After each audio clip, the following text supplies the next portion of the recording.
Routing algorithm చూద్దాం. Introduction అనొచ్చు, లేకపోతే టైప్స్ ఆఫ్ రూటింగ్ ఆల్గరిథమ్ చూద్దాం ఈ వీడియోలో. రెండు టైప్స్ ఉంటాయి, ఒకటి నాన్ అడాప్టివ్ రూటింగ్ ఆల్గరిథమ్, ఇంకోటి అడాప్టివ్ రూటింగ్ ఆల్గరిథమ్. ఎందుకు వీటికి ఈ నేమ్స్ వచ్చినాయో చూద్దాం.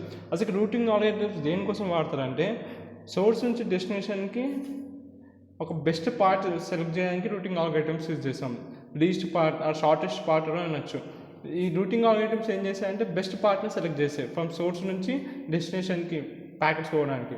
ఓకేనా. ఫస్ట్ వచ్చేసి నాన్ అడాప్టివ్ రూటింగ్ ఆల్గరిథమ్. వీటిని స్టాటిక్ అనొచ్చు, వీటిని డైనమిక్ అంటారు. స్టాటిక్ ఎందుకు అంటారంటే నెట్వర్క్ అడ్మినిస్ట్రేటర్ అని ఒకడు ఉంటాడు. వాడు ఆడు ఏం చేయాలంటే ఇంటరాక్ట్స్ టు రూటింగ్ ఇన్ఫర్మేషన్ ఏదైతే రూటింగ్ ఇన్ఫర్మేషన్ ఉంటుందో అంతా రూటింగ్ టేబుల్లో ఎంటర్ చేయాలి. నెట్వర్క్ అడ్మినిస్ట్రేషన్ మాన్యువల్గా కంటిన్యూస్గా అప్డేట్ చేస్తూ ఉండాలి. ఇప్పుడు సపోజ్ నెట్వర్క్ అడ్మినిస్ట్రేటర్ R1 నుంచి R2కి వెళ్ళాలి, తర్వాత R2 నుంచి R5కి వెళ్ళాలని రూటింగ్ టేబుల్లో మాన్యువల్గా ఎంటర్ చేస్తారు అనుకో. సో ఇది స్టాటిక్ కాబట్టి కేవలం అది ఎట్లా ఫాలో కావాలి, R1 టు R2 పోవాలి, R2 నుంచి R5కి పోవాలి. ఒకవేళ ఇక్కడ లింక్ ఫెయిల్ అయింది అనుకో, అదేం కొత్త పార్ట్ సెలెక్ట్ చేసుకోవాలి, సచ్చినట్టు అక్కడనే ఉండాలి. అది ఎప్పుడు మళ్ళీ అప్డేట్ అవుతుంది, ఎప్పుడు మళ్ళీ నెట్వర్క్ అడ్మినిస్ట్రేటర్ మళ్ళీ వచ్చి దాన్ని మళ్ళీ అప్డేట్ చేయాలి, కాన్ఫిగర్ చేయాలి. వేరే పార్ట్ని కాన్ఫిగర్ చేస్తే అప్పుడు ఆ పార్ట్ మారుతుంది. అందుకే ఇంకో పార్ట్ని అడాప్ట్ చేసుకుంటలేదు. ఏదైతే అడ్మినిస్ట్రేటర్ పెడతారో అదే ఫిక్స్డ్ ఉంటుంది అన్నమాట.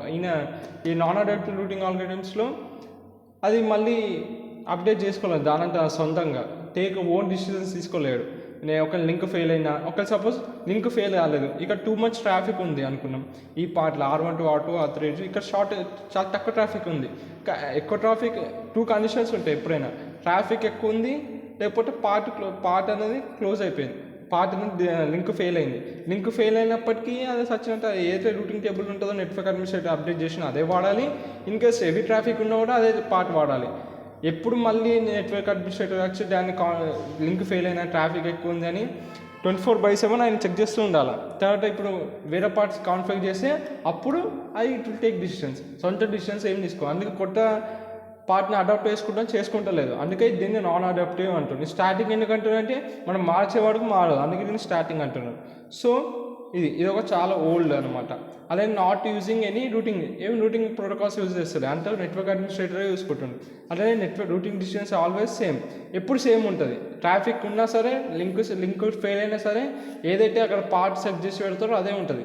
అంటే కాన్స్టెంట్ రూట్, ప్రతిదీ కాన్స్టెంట్ రూట్ ఉంటుంది, మారుతలేదు. ఇంకా ప్రీ లోడెడ్ ఏదైతే రూటింగ్ టేబుల్స్ ఉంటాయో ఫిక్స్ అయి ఉంటాయి, దాని సొంతంగా మారడు. నెట్వర్క్ అడ్మినిస్ట్రేటరే మారుతాడు. డు నాట్ అడాప్ట్స్ ఇప్పుడు ఒక సపోజ్ ఇక్కడ R1 టు R2 ఇక్కడ హెవీ ట్రాఫిక్ ఉంది. హెవీ ట్రాఫిక్ ఉన్నప్పటికీ కొత్త పార్ట్ని చేసుకుంటలేదు, కొత్త పార్ట్ని అడాప్ట్ చేసుకోదు. అందుకే నాట్ అడాప్ట్స్ ద ట్రాఫిక్ అనేసి అన్నాడు. కెనాట్ మేక్ డైనమిక్ డిసిషన్, డైనమిక్గా డిసిషన్స్ తీసుకోవాలి. So we have to support 24/7 network administration support తీసుకోవాలి మాన్యువల్గా ఏదైనా డిసిషన్ తీసుకోవాలంటే. అందుకే it's not a dynamic, cannot make decisions dynamical. ఇక్కడికి వచ్చి అడాప్టివ్కి R1 R2 R3 R4 R5 ఉన్నది అనుకున్నాం ఫర్ సపోజ్. ఇప్పుడు R1 టు R3 మనం R4 డెస్టినేషన్, ఇది సోర్స్ అనుకున్నాం.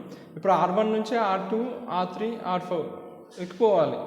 పోతే ఇక్కడ ఏమైంది, ఇక్కడ చాలా హెవీ ట్రాఫిక్ ఉంది. నాకు హెవీ ట్రాఫిక్ ఉంటే ఏం చేస్తుందంటే అది ఇక్కడ హెవీ ట్రాఫిక్ ఉన్నాయి కాబట్టి ప్రోటోకాల్స్ ఉంటాయి. ఈ అడాప్టివ్ రూటింగ్ ఆల్గరిథమ్స్లో ప్రోటోకాల్స్ ఉంటాయి. ఈ ప్రోటోకాల్స్ వెళ్ళిపోతామని అరే ఇక్కడ ట్రాఫిక్ ఎక్కువ ఉందని ఇంకో పార్టీ అలాంటి అదే సొంతంగా అడాప్ట్ చేసుకుంటుంది. ఒకవేళ ఇంకా లింక్ ఫెయిల్ అయింది, దానికి అర్థమైంది ఇక్కడ లింక్ ఫెయిల్ అయింది, సో నేను ఇంకొక పార్టీ సెలెక్ట్ చేసుకుంటా.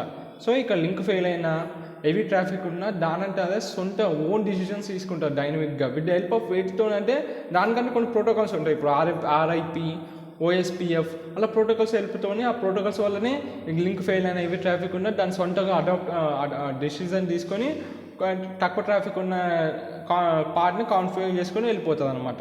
So routing decisions changes. So ఎప్పుడైనా ఇట్లా ఏమైనా హెవీ ట్రాఫిక్ లింక్ అయితే రూటింగ్ డిసిజన్ అనేది మారుతుంది. నో కాన్స్టెంట్, ఇక్కడ ఫిక్స్డ్ ఏమి ఉండదు కదా, దానికి ఏది కన్వీనియంట్గా ఏది బెస్ట్ పార్ట్ అనిపిస్తే అది చూస్ చేసుకుంటుంది. ప్రీలోడెడ్, ఇప్పుడు రూటింగ్ టేబుల్స్ ఏమైనా ఇక్కడ ప్రీలోడెడ్ ఉన్నాయా లేవు, ఎప్పుడెప్పుడు అప్పటికప్పుడు అప్డేట్ అవుతుంది అకార్డింగ్ టు కండిషన్ అని అడాప్ట్స్ ద ట్రాఫిక్. ఇప్పుడు ట్రాఫిక్ బట్టి మారుతుందని చెప్పిన విత్ హెల్ప్ ఆఫ్ ప్రోటోకాల్స్. అదే వీ హ్యావ్ ప్రోటోకాల్స్. ఇట్లా ప్రోటోకాల్స్ ఉంటాయి. ప్రోటోకాల్స్ హెల్ప్తోనే ఇలా మనకేమో ప్రాబ్లం ఉన్నా అది బెస్ట్ పార్ట్ని చూస్ చేసుకుంటారు దాంట్లో ఉన్న నెట్వర్క్లో.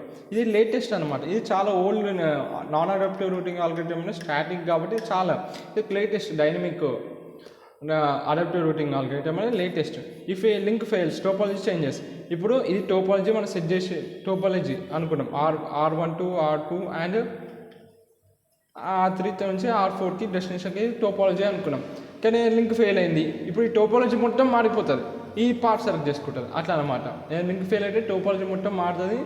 దాని కన్వీనియన్స్ చూస్ చేసుకుంటుంది. ఎట్ ద ఎండ్ ఆ బెస్ట్ పార్ట్ని సెలెక్ట్ చేసుకుంటుంది విత్ హెల్ప్ ఆఫ్ ప్రోటోకాల్స్ ఇలా డైనమిక్ అడాప్టివ్. ఇక్కడ మాత్రం ఏదైతే రూటింగ్ టేబుల్ ఫిక్స్డ్ ఉంటుంది నెట్వర్క్ అడ్మినిస్ట్రేటర్ 24/7 దాన్ని మానిటర్ చేస్తూ ఉండాలి. అది దాని సొంత డిసిషన్ తీసుకోలేదు అలా.